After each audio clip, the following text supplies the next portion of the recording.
शहीद को श्रद्धा सुमन देले लवस्टार सोशल वर्क ट्रस्ट सदस्य। पुलवामा आतंकी हमलार शहीद होइतिबा समस्त वीर जवान को श्रद्धांजलि प्रदान पई लवस्टार सोशल वर्क ट्रस्ट सबु सदस्य न्यू गवर्नमेंट कॉलोनी ठारे एकत्रित होइतिले। वीर जवान अमर रहे, वीर जवान अमर रहे, अमर रहे।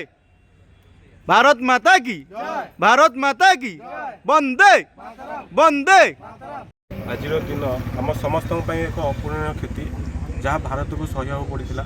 आज हूँ फेब्रुआरी 14 जहाँकि ब्लैक डे नाम नामित कराई।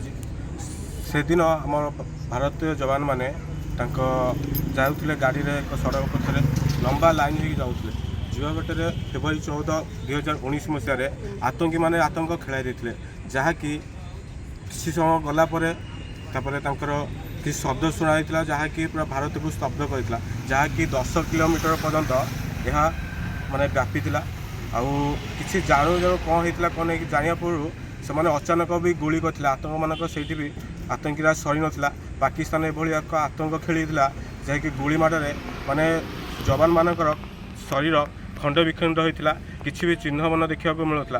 प्राय 40 जवान ए शहीद होते आउ 2 जन आमर से ओडिया जवान थे जहाँकि आम एक अपूर्ण क्षति भारत सारा देशव्यापी भावी आतंक खेली जाता। यार परिणाम आम भारतीय जवान मैंने ठीक 12 दिन पर कड़ा जवाब देते 25 तारीख में जैकि एयर स्ट्राइक कर पालट आक्रमण करते जहाँकि भारतीय मान खुशी देते टिके जवान मान निहत कर भारतीय मैंने सफल होते जहाँकि आमको दम्भ करता आम केमी आगू जावा आम जवान मैंने राति दिन अहराति सेवा चली रही बॉर्डर सेवा जारी रखिंट आम समस्ते सचेतन हवा आम देश को आम केमी सुरक्षित करवा और आम सीना गोटे दिन आज ब्लैक डे नाम पालन कर आम जवान मान को मन रखुचे कि यह सबुदिन आम मन भर रहा दरकार।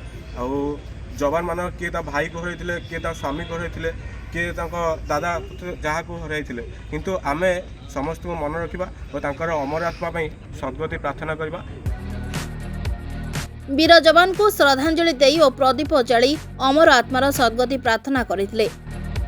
Bureau report rainbow media.